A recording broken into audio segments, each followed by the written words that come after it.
I can't comment on that. Can't comment on that. But we did go to Greece together. Coach, who do you turn to, or how do you create the defensive intensity that this team has been known for over the years? Last year, of course, you had a player who always left it on the floor all the time. Yeah. How do you redisperse that this season? Well, it's just that's on me and how I challenge our team and how I develop our defense. Obviously, I'm gonna really lean on JB Bickerstaff a lot more this year. Really, he's becoming almost our defensive coordinator. And the system that he's put together, it just clicks with me. And obviously, it's on me to challenge guys and hold them accountable to doing their job defensively. In the locker room, I gather you had an influence on what that locker room, what it looked, and the chairs facing. Damn right. What was the idea there? How involved were you, and what was the idea with the chairs? We always have to be able to look at each other. When I first got here, they all had individual chairs that can swirl around and face into their locker, and I don't like that. I think when you hit tough times, you should not have that option.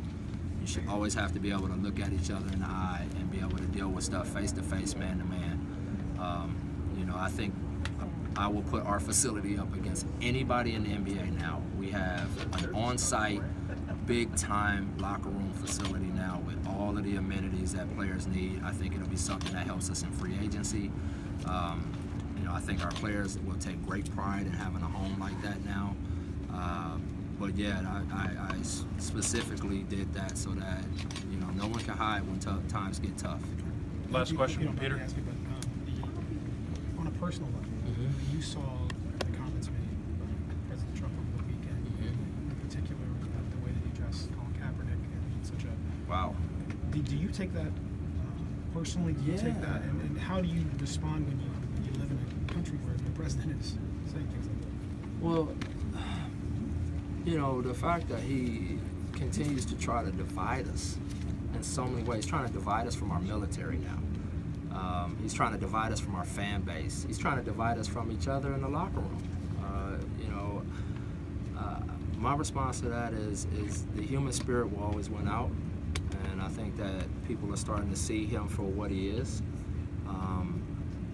I feel like when you say we're disrespecting the military, when we protest and things like that, I think that's a slap in the face to all citizens who are all Americans. We all live under that flag.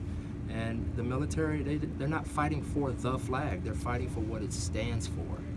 And what it stands for is our right to choose and our right to protest, along with a lot of other stuff. And I feel like that people should be proud of these athletes for doing this the right way and taking a stand. You want to talk about disrespecting our military?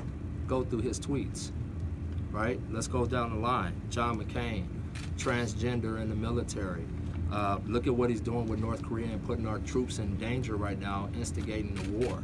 You know how many troops we got in South Korea and Japan and all of these places that's in direct line with where this guy can fire missiles? Obviously, the Gold Star family who lost their son. I mean, I can keep going on this, guys. You know that. So when we talk about disrespecting our military, people need to take a step back and look at who's really disrespecting our military and who's really honoring our military by exercising their rights. But to reiterate, if your team decides to take a knee, you'll take a knee? Absolutely. Don't even, there's no gray area to that. I'll be on my knee. Why is that so important to you, to have the back of your team? It's the most important thing, especially when they're standing for what's right. You know me, I'll call them out if it's something that they're doing wrong, or I feel like they're being disrespectful or handling something the wrong way. I'll voice that. But when these guys are on the right side of history, who am I to not stand with them and back them in a time that they can face a lot of criticism and a lot of backlash for? So I'm in the trench with these guys. Whatever they decide to do, I will be right there with them. All right, thanks everyone.